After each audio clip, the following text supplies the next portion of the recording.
Good afternoon, Commissioners. Greg Claxton with the Metro Planning Department with your NashvilleNext update. I've got a brief update on the state of the plan itself. I'm very excited to say that we have completed all of our kind of final editing and corrections and map updates in the plan document itself. We were able to deliver it to Metro Council on September 1st. We also posted it online that week. And I'm going to walk through the state of the website a little bit because that's how most people are going to interact with it from here on out. First, we're using the front page of the NashvilleNext website to provide updates on implementation, small little progress reports, and kind of ongoing efforts as we go through them. Next, we'll have a page dedicated to the plan itself to access the different parts of it, and then provide a link between Volume 3, the communities, and kind of where those live elsewhere on our webpage. Third, we are planning to keep all of the background reports and research that was conducted for NashvilleNext on the website. We think that those continue to be a great resource for the community. And last, we want to continue to have a presence on explaining how the plan was created, about the process. Even now, we're continuing to get requests from the public, people who are, it's still new to them, interested to know what the plan says and how we developed it. I'm going to shift gears a little bit to talk about some other activities that we've been doing to begin implementation.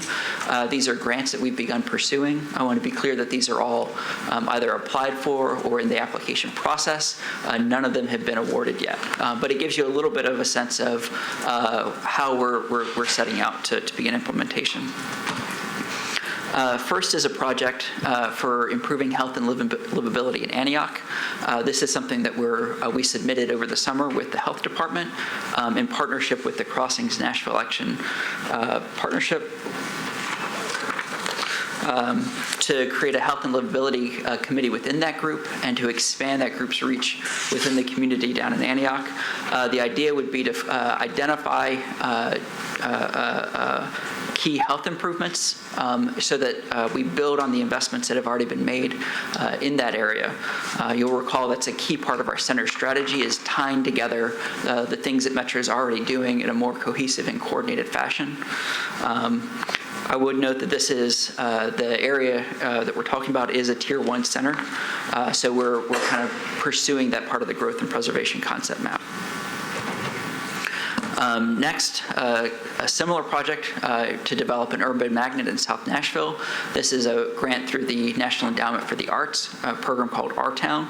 This is something that we're preparing to submit on our behalf, as well as in partnership with a local arts nonprofit called Seed Space. That's kind of how the grant is structured, is to get arts organizations and governments partnering. The idea would be to create a more detailed district plan for Wedgwood, Houston, and Chestnut Hill and the area around them, focusing on affordability for homes, but also affordability for employment areas. In particular, we're focusing on maker spaces, artisan manufacturing, and light industrial. And we want to kind of investigate and get a better understanding of both the market for those areas, since they do have very, very low rents, as well as how they can integrate with one another for the maker spaces and the light industrial, as well as getting a better feel for compatibility issues with residences. One of our ongoing concerns is that we have a fairly finite amount of industrial space in the county that continues to see pressure to redevelop. So we want to see what kind of win-win opportunities we can have for both new residences and maintaining that job base.